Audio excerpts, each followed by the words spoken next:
The message you are about to hear was written and recorded on a record in 1956 by Earl Nightingale. This message is the answer to the question that he had been searching for from the time he was about 9 years old.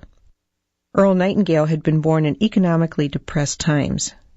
As a child, because they were so poor, Earl desperately wanted to know why some people grew up to enjoy prosperity, while others, like his family, struggled merely to survive. Unable to find answers to his questions from grown-ups, Earl began reading everything he could, believing that someone, somewhere, had the answer. Many years passed, and when Earl was 35 years old, he wrote and recorded this message. It was to be played one Saturday morning to a small group of salesmen during his absence. When Earl returned, he learned that the message had made such a positive impact on the men, they wanted copies to share with their friends and family. Earl arranged with Columbia Records to duplicate the record to meet the many requests. Much to Earl's surprise, in very little time, without any real advertising or marketing, over 1 million copies had been sold, and he received a gold record.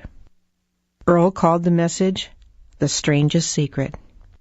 And this single recording was the seedling from which the entire personal development industry grew. And because Earl had discovered the true meaning of the strangest secret, which determines the outcome of one's life, he went from poverty to become one of the most highly recognized voices and names throughout the United States and from the West Indies to South Africa. His daily radio program, Our Changing World, was the world's most widely sponsored radio program and was heard daily across the United States, Canada, Mexico, Australia, the Bahamas, Guam, New Zealand, Puerto Rico, the Armed Forces Radio, and 30 countries overseas. I'm Diana Nightingale, and since my husband's death in 1989, I have continually looked for new effective ways to continue to share Earl's many messages of inspiration with the world. The personal development industry is so vast today, and yet people around the world attribute the strangest secret as being the one message that has most positively affected their lives. Earl revised The Strangest Secret several times over the past 40 years as times changed. Because of these changes, I believe you will appreciate the historic value of this original recording. As you listen, you will notice how the statistics reflect those of the mid-1950s. You'll also hear Earl mention the other side of the record. But 40 years later, the message is as true and valuable as it was then. Now I invite you to sit back, relax, and enjoy the original, The Strangest Secret, by Earl Nightingale.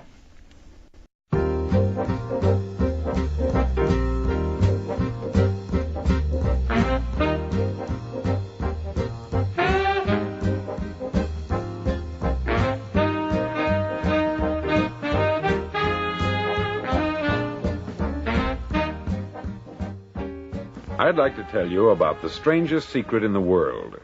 Not long ago, Albert Schweitzer, the great doctor and Nobel Prize winner, was being interviewed in London, and a reporter asked him, "Doctor, what's wrong with men today?" The great doctor was silent a moment, and then he said, "Men simply don't think." And it's about this that I want to talk with you. We live today in a golden age. This is an era that man has looked forward, dreamed of, and worked toward for thousands of years. But since it's here, we pretty well take it for granted. We in America are particularly fortunate to live in the richest land that ever existed on the face of the earth, a land of abundant opportunity for everyone. But do you know what happens? Let's take 100 men who start even at the age of 25. Do you have any idea what will happen to those men by the time they're 65? These 100 men who all start even at the age of 25 believe they're going to be successful. If you asked any one of these men if he wanted to be a success, he'd tell you that he did. And you'd notice that he was eager toward life, that there was a certain sparkle to his eye, an erectness to his carriage, and life seemed like a pretty interesting adventure to him. But by the time they're 65, 1 will be rich, 4 will be financially independent, 5 will still be working, 54 will be broke. Now think a moment. Out of the 100, only 5 make the grade. Why do so many fail? What has happened to the sparkle that was there when they were 25? What's become of the dreams, the hopes, the plans? And why is there such a large disparity between what these men intended to do and what they actually accomplished? When we say about 5% achieve success, we have to define success. And here's the definition. Success is the progressive realization of a worthy ideal. If a man is working toward a predetermined goal and knows where he's going, that man is a success.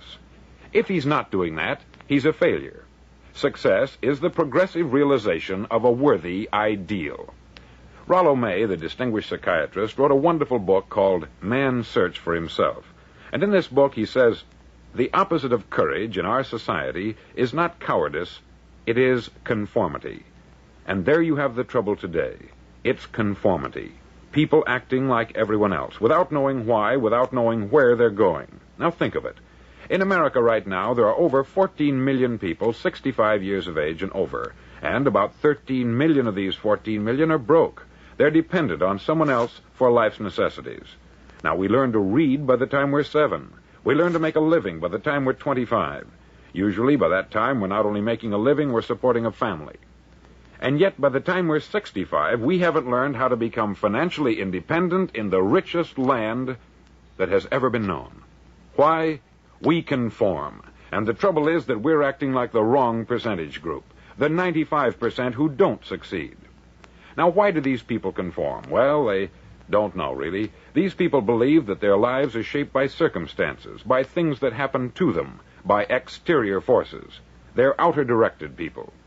A survey was made one time that covered a lot of men, working men, and these men were asked this question. Why do you work? Why do you get up in the morning? 19 out of 20 had no idea. If you ask them, they'll say, everyone goes to work in the morning. And that's the reason they do it, because everyone else is doing it. Now let's get back to our definition of success. Who succeeds? The only man who succeeds is the man who is progressively realizing a worthy ideal. He's the man who says, I'm going to become this, and then begins to work toward that goal. I'll tell you who the successful people are. A success is the school teacher who's teaching school because that's what she wanted to do. The success is the woman who's a wife and mother because she wanted to become a wife and mother and is doing a good job of it. The success is the man who runs the corner gas station because that's what he wanted to do. The success is the successful salesman who wants to become a top-notch salesman and grow and build with his organization. A success is anyone who is doing deliberately a predetermined job because that's what he decided to do deliberately. But only 1 out of 20 does that. That's why today there isn't really any competition, unless we make it for ourselves. Instead of competing, all we have to do is create. Now, for 20 years, I looked for the key which would determine what would happen to a human being. Was there a key, I wanted to know, which would make the future a promise that we could foretell to a large extent? Was there a key that would guarantee a person's becoming successful if he only knew about it and knew how to use it? Well, there is such a key, and I've found it. Have you ever wondered why so many men work so hard and honestly without ever achieving anything in particular, and others don't seem to work hard and yet seem to get everything? They have the magic touch. You've heard them say that about someone. Everything he touches turns to gold. And have you ever noticed that a man who becomes successful tends to continue to become successful? And on the other hand, have you noticed how a man who is a failure tends to continue to fail? It's because of goals. Some of us have them, some don't. People with goals succeed because they know where they're going. Now think of a ship leaving a harbor, and think of it with the complete voyage mapped out and planned. The captain and crew know exactly where it's going and how long it will take. It has a definite goal. 9,999 times out of 10,000, it will get to where it started out to get. Now let's take another ship, just like the first, only let's not put a crew on it, or a captain at the helm. Let's give it no aiming point, no goal, no destination. We just start the engines and let it go. I think you'll agree with me that if it gets out of the harbor at all, it will either sink or wind up on some deserted beach a derelict. It can't go any place because it has no destination and no guidance. It's the same with a human being. Take the salesman, for example. There is no other person in the world today with the future of a good salesman. Selling is the world's highest paid profession, if we're good at it and if we know where we're going. Every company needs top-notch salesmen, and they reward those men. The sky is the limit for them. But how many can you find? Someone once said, the human race is fixed, not to prevent the strong from winning, but to prevent the weak from losing. The American economy today can be likened to a convoy in time of war. The entire economy is slowed down to protect its weakest link, just as the convoy had to go at the speed that would permit its slowest vessel to remain in formation. That's why it's so easy to make a living today. It takes no particular brains or talent to make a living and support a family today. So we have a plateau of so-called security, if that's what a person's looking for. But we do have to decide how high above this plateau we want to aim for. Now let's get back to the strangest secret in the world, the story that I wanted to tell you today. Why do men with goals succeed in life and men without them fail? Well, let me tell you something which, if you really understand it, will alter your life immediately. If you understand completely what I'm going to tell you from this moment on, your life will never be the same again. You'll suddenly find that good luck just seems to be attracted to you. The things you want just seem to fall in line. And from now on, you won't have the problems, the worries, the gnawing lump of anxiety that perhaps you've experienced before. Doubt, fear, well, they'll be things of the past. Here's the key to success, and the key to failure. We become what we think about. Now let me say that again. We become what we think about. Throughout all history, the great wise men and teachers, philosophers and prophets have disagreed with one another on many different things. It is only on this one point that they are in complete and unanimous agreement. Listen to what Marcus Aurelius, the great Roman emperor, said. He said, "A man's life is what his thoughts make of it." Disraeli said this, "Everything comes if a man will only wait. I have brought myself by long meditation to the conviction that a human being with a settled purpose must accomplish it, and that nothing can resist a will that will stake even existence for its fulfillment." Ralph Waldo Emerson said this, "A man is what he thinks about all day long." William James said, "The greatest discovery of my generation is that human beings can alter their lives by altering their attitudes of mind." And he also said, "We need only in cold blood act as if the thing in question were real, and it will become infallibly real by growing into such a connection with our life that it will become real. It will become so knit with habit and emotion that our interest in it will be those which characterize belief." He also said this, "If you only care enough for a result, you will almost certainly attain it. If you wish to be rich, you will be rich. If you wish to be learned, you will be learned. If you wish to be good, you will be good. Only you must then really wish these things, and wish them exclusively, and not wish at the same time 100 other incompatible things just as strongly."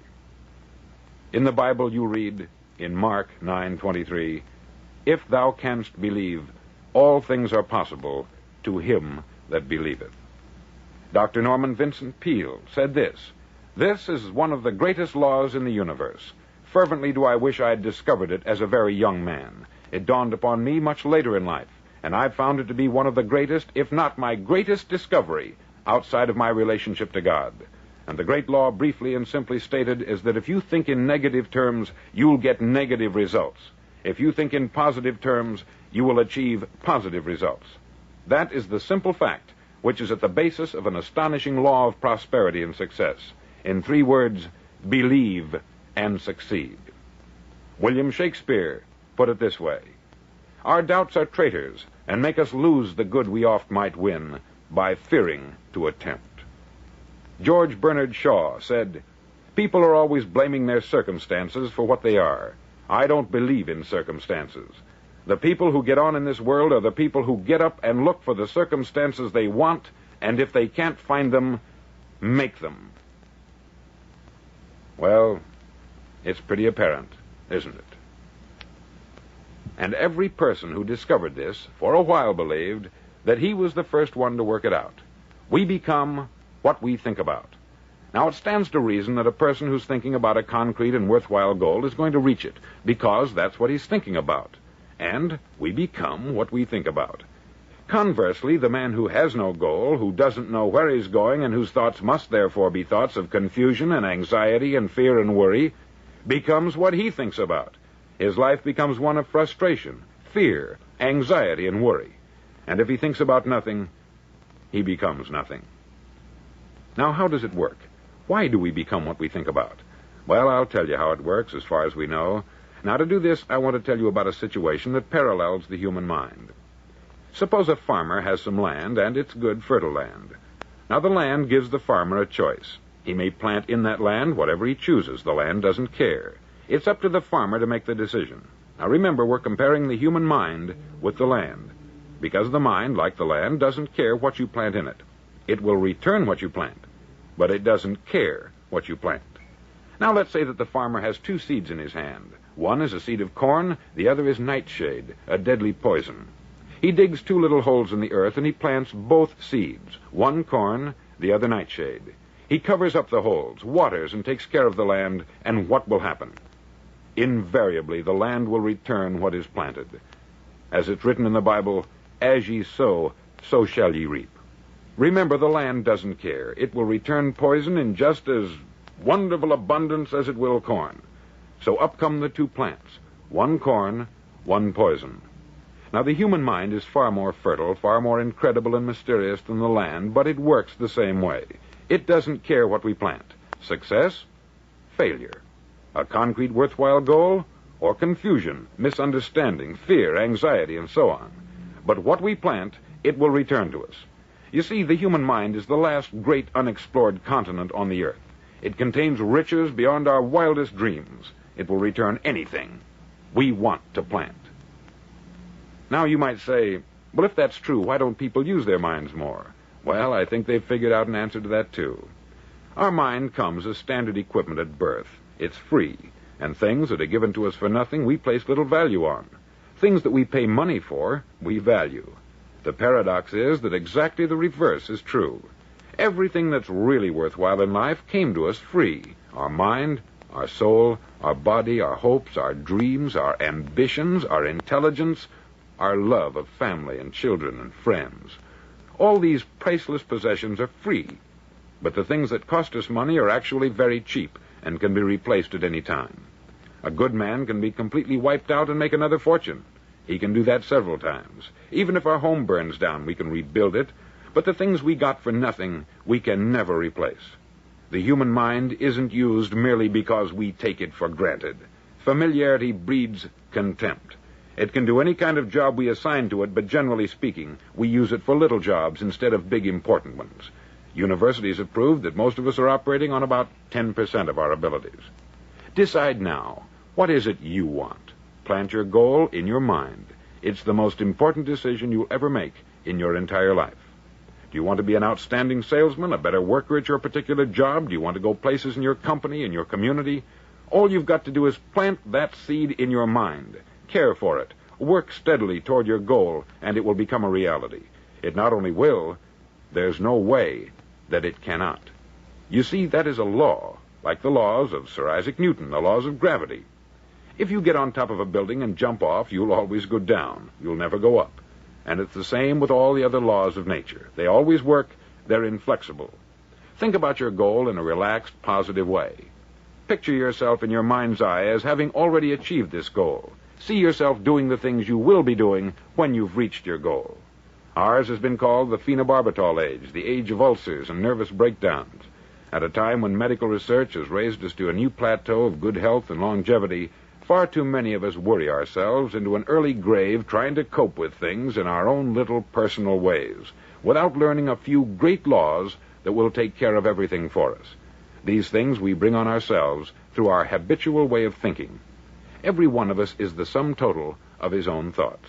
He is where he is because that is exactly where he really wants to be, whether he'll admit that or not. Each of us must live off the fruit of his thoughts in the future, because what you think today and tomorrow, next month and next year, will mold your life and determine your future.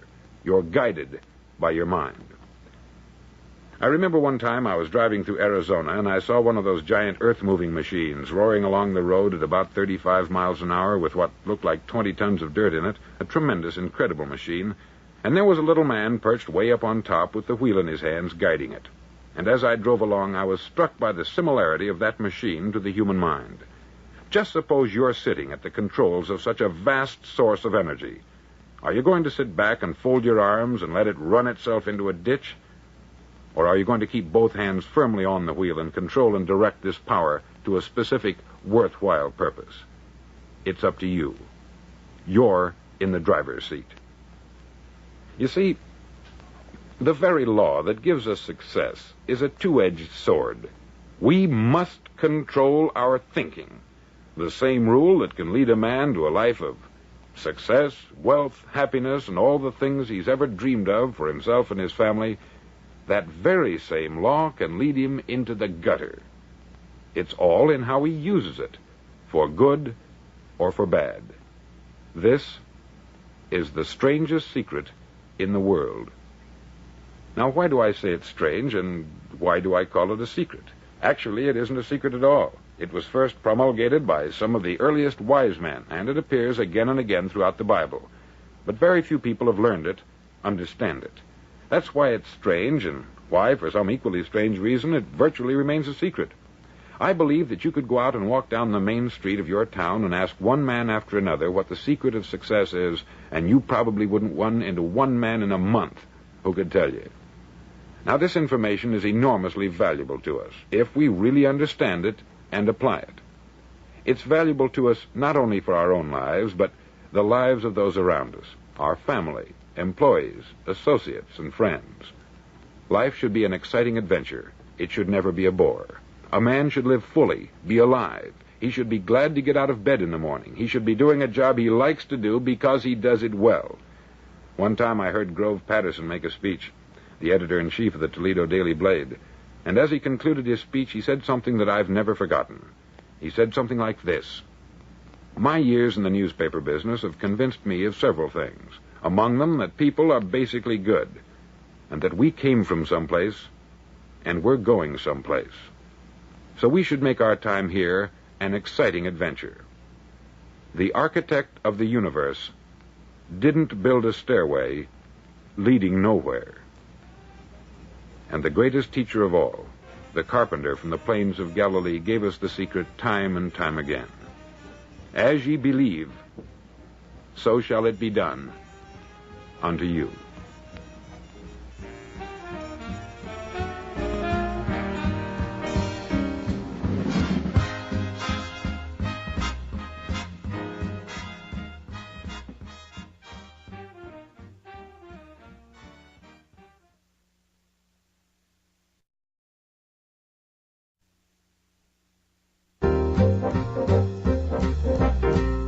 On side number 1 of this record, I've explained the strangest secret in the world and how it works. Now, on this side, I want to explain how you can prove to yourself the enormous returns possible in your own life by putting this secret to a practical test. I want you to make a test that will last 30 days. Now, it isn't going to be easy. If you'll give it a good try, it will completely change your life for the better. Back in the 17th century, Sir Isaac Newton, the English mathematician and natural philosopher, gave us some natural laws of physics which apply as much to human beings as they do to the movement of bodies in the universe. Now, one of these laws is that for every action, there is an equal and opposite reaction. Simply stated, as it applies to you and me, it means we can achieve nothing without paying the price. The results of your 30-day experiment will be in direct proportion to the effort you put forth. To be a doctor, you must pay the price of long years of difficult study. To be successful in selling, and remember that each of us succeeds to the extent of his ability to sell, selling our families on our ideas, selling education in schools, selling our children on the advantages of living the good and honest life, selling our associates and employees on the importance of being exceptional people, to, of course, the profession of selling itself. But to be successful in selling our way to the good life, we must be willing to pay the price. Now, what is that price? Well, it's many things. First, it's understanding emotionally, as well as intellectually, that we literally become what we think about, that we must control our thoughts if we're to control our lives. It's understanding fully that, as ye sow, so shall ye reap. Secondly, it's cutting away all the fetters from the mind and permitting it to soar as it was divinely designed to do. It's the realization that your limitations are self-imposed and that the opportunities for you today are enormous beyond belief. It's rising above narrow-minded pettiness and prejudice.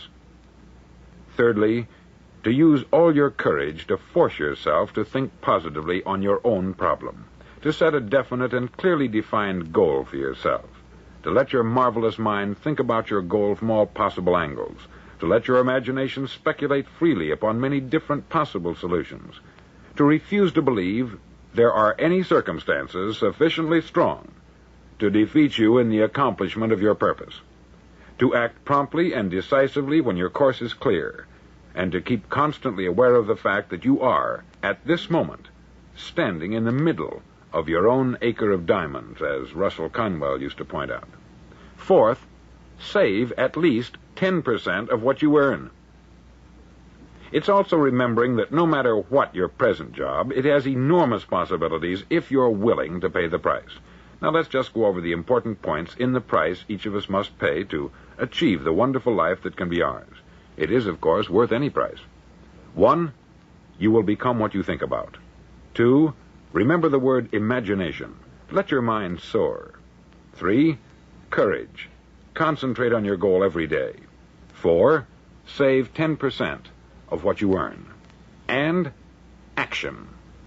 Ideas are worthless unless we act on them. Now I'll try to outline the 30-day test I want you to make. Now keep in mind that you have nothing to lose by making this test, and everything you could possibly want to gain. There are 2 things that may be said of everyone. Each of us wants something, and each of us is afraid of something. I want you to write on a card what it is you want more than anything else. It may be more money. Perhaps you'd like to double your income or make a specific amount of money. It may be a beautiful home. It may be success at your job. It may be a particular position in life. It could be a more harmonious family.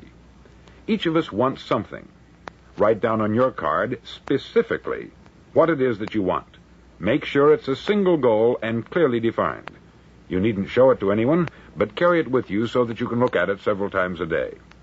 Think about it in a cheerful, relaxed, positive way each morning when you get up, and immediately you have something to work for, something to get out of bed for, something to live for. Look at it every chance you get during the day and just before going to bed at night. As you look at it, remember that you must become what you think about, and since you're thinking about your goal, you realize that soon it will be yours. In fact, it's yours really the moment you write it down and begin to think about it. Look at the abundance all around you as you go about your daily business. You have as much right to this abundance as any other living creature. It's yours for the asking. Now we come to the difficult part. Difficult because it means the formation of what is probably a brand new habit. And new habits are not easily formed. Once formed, however, it'll follow you for the rest of your life. Stop thinking about what it is you fear.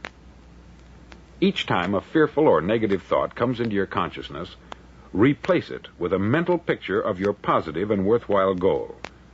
There will come times when you will feel like giving up. It's easier for a human being to think negatively than positively. That's why only 5% are successful. You must begin now to place yourself in that group. For 30 days, you must take control of your mind. It will think only about what you permit it to think.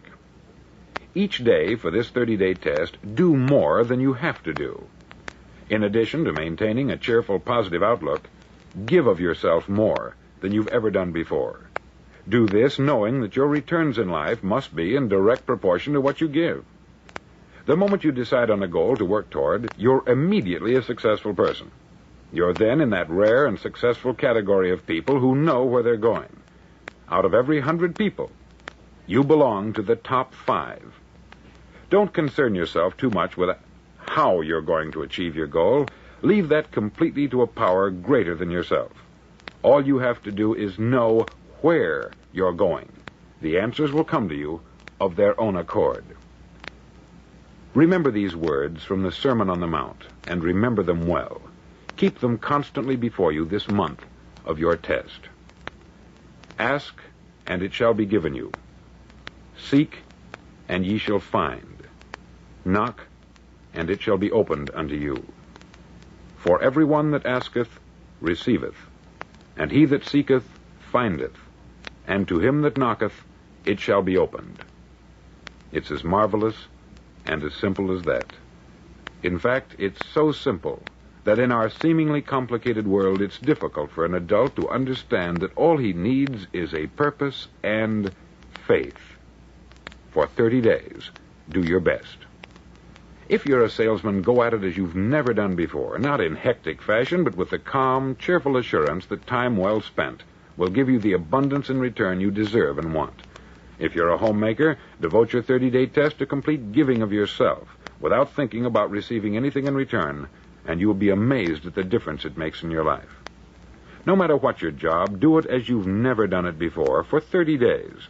And if you've kept your goal before you every day, you'll wonder and marvel at this new life you've found. Dorothea Brand, outstanding editor and writer, discovered it for herself and tells about it in her fine book, Wake Up and Live. Her entire philosophy is reduced to the words, act as though it were impossible to fail. She made her own test with sincerity and faith, and her entire life was changed to one of overwhelming success. Now you make your test for 30 full days. Don't start your test until you've made up your mind to stick with it. You see, by being persistent, you're demonstrating faith. Persistence is simply another word for faith. If you didn't have faith, you would never persist. If you should fail during your first 30 days, by that I mean suddenly find yourself overwhelmed by negative thoughts, you've got to start over again from that point and go 30 more days. Gradually, your new habit will form until you find yourself one of that wonderful minority to whom virtually nothing is impossible. Don't forget the card. It's vitally important as you begin this new way of living. On one side of the card, write your goal, whatever it may be. On the other side, write the words we've quoted from the Sermon on the Mount. Ask, and it shall be given you. Seek, and ye shall find. Knock, and it shall be opened unto you.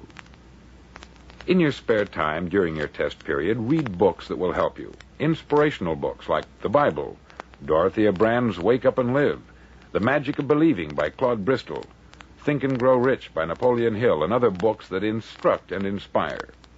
Nothing great was ever accomplished without inspiration. See that during these crucial first 30 days, your own inspiration is kept at a peak. Above all, don't worry. Worry brings fear, and fear is crippling. The only thing that can cause you to worry during your test is trying to do it all yourself. Know that all you have to do is hold your goal before you.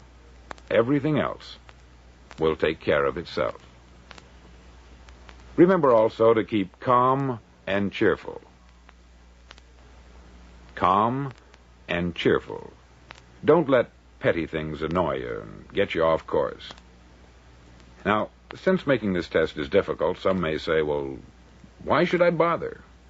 Well, look at the alternative. No one wants to be a failure.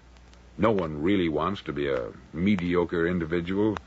No one wants a life constantly filled with worry, fear, and frustration. Therefore, remember that you must reap that which you sow. If you sow negative thoughts, your life will be filled with negative things. If you sow positive thoughts, your life will be cheerful, successful, and positive. Now, gradually, you will have a tendency to forget what you've heard on this record. Play it often.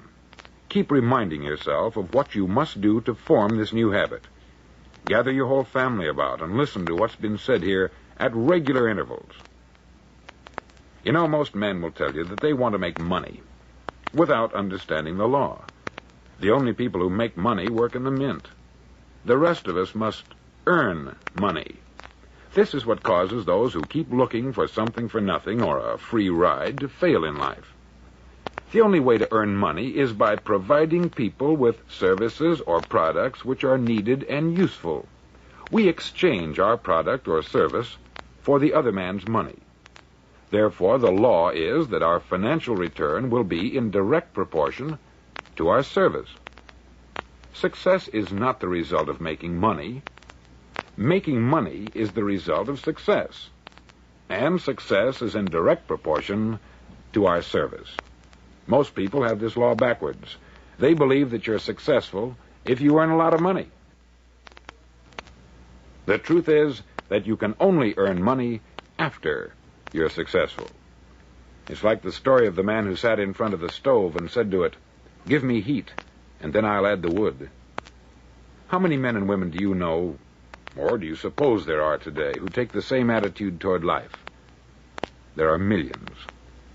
We've got to put the fuel in before we can expect heat. Likewise, we've got to be of service first before we can expect money. Don't concern yourself with the money. Be of service. Build, work, dream, create. Do this, and you'll find there's no limit to the prosperity and abundance that will come to you. Prosperity is founded upon a law of mutual exchange. Any person who contributes to prosperity must prosper in turn himself. Sometimes the return will not come from those you serve, but it must come to you from someplace, for that is the law.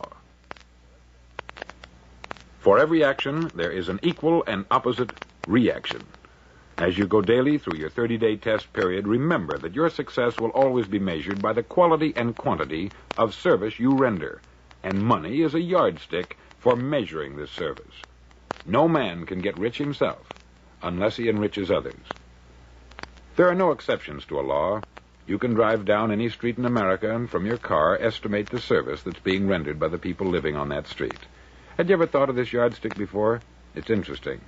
Some, like ministers and priests and other devoted people, measure their returns in the realm of the spiritual, but again, their returns are equal to their service.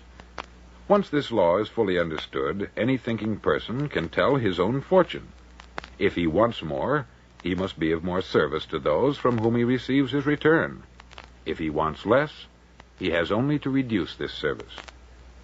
This is the price you must pay for what you want.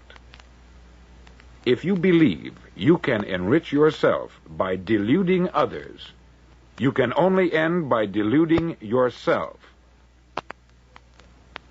Just as surely as you breathe, you'll get back what you put out. Don't ever make the mistake of thinking you can avert this. It's impossible. The prisons and the streets where the lonely walk are filled with people who tried to make new laws just for themselves. We may avoid the laws of man, but there are greater laws that cannot be broken. An outstanding medical doctor recently pointed out 6 steps that will help you realize success. 1, set yourself a definite goal. 2, quit running yourself down. 3, stop thinking of all the reasons why you cannot be successful, and instead, think of all the reasons why you can. 4, trace your attitudes back through your childhood and try to discover where you first got the idea you couldn't be a success, if that's the way you've been thinking. 5, change the image you have of yourself by writing out a description of the person you would like to be. And 6, act the part of the successful person you have decided to become. The doctor who wrote those words is a noted West Coast psychiatrist, David Harold Fink, M.D. Do what all the experts since the dawn of recorded history have told you you must do. Pay the price by becoming the person you want to become. It's not nearly as difficult as living unsuccessfully. Make your 30-day test. Then repeat it. Then repeat it again. Each time it will become more a part of you until you'll wonder how you could ever have lived any other way. Live this new way, and the floodgates of abundance will open and pour over you more riches than you may have dreamed existed. Money? Yes, lots of it. But what's more important, you'll have peace. You'll be in that wonderful minority who lead calm, cheerful, successful lives. Start today. You have nothing to lose, but you have a life to win.